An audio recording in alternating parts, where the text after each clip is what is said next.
Les pharisiens, ils slevend ebsem. Slevant emsmem, voulant que les autres les appellent grands. Mais nous frères et sœurs, sommes tous frères. Alors le Seigneur dit, le plus grand parmi vous doit être votre serviteur. Quiconque veut slever sera abbesse.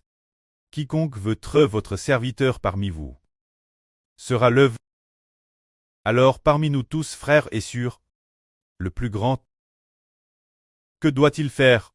Il doit être le serviteur de tous les frères et sœurs. Trel, le serviteur de tous.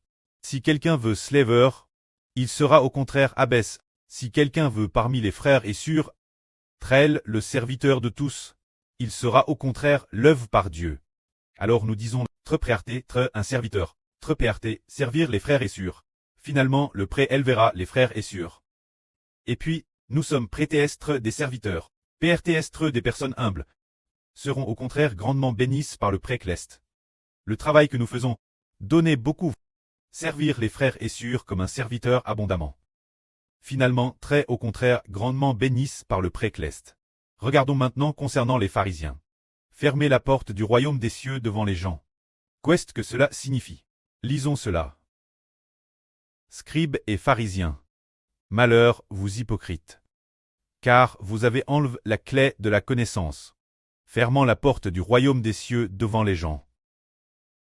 Cette porte du royaume des cieux est le Christ. Vous n'y entrez pas, vous-même. Et, madame, ceux qui veulent y entrer, vous ne les laissez pas entrer. Quant aux pharisiens, ils ont un malheur. Pourquoi ce malheur? Ils détiennent la quelle de la connaissance.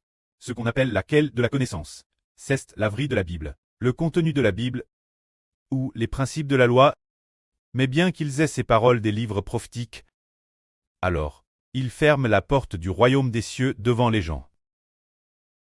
Se dire que ils détiennent, puisqu'ils sont appelés pharisiens et aussi appelés scribes. Alors ils lisent couramment la Bible, et en lisant couramment la Bible, ils comprennent les choses concernant le Messie prophétise dans la Bible.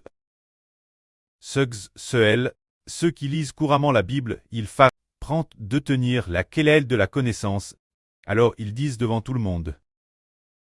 Jésus n'est pas le Messie. Ne croyez pas en lui, c'est ainsi que ils ont fermé la porte du royaume des cieux. Parce qu'ils comprennent, ils connaissent bien la Bible, ils savent concernant le Messie, concernant le Christ, mais ils disent pourtant aux gens, Jésus de Nazareth n'est pas du tout le Messie, pas du tout le Christ. Car dans la Bible, dans le livre du prophète Mich, il est dit, le Christ doit venir de Bethléem. Alors que Jésus n'est qu'un Nazaréen, donc il n'est pas le Messie, pas le Christ. Nous ne croirons pas en lui, et vous ne devez pas croire en lui non plus. C'est ce que faisaient les pharisiens et les scribes.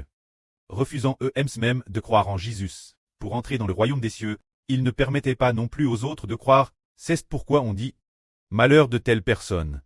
Alors s'ils ne croient plus, et ceux qui poussent les autres ne pas croire, alors ils sont vraiment maudits.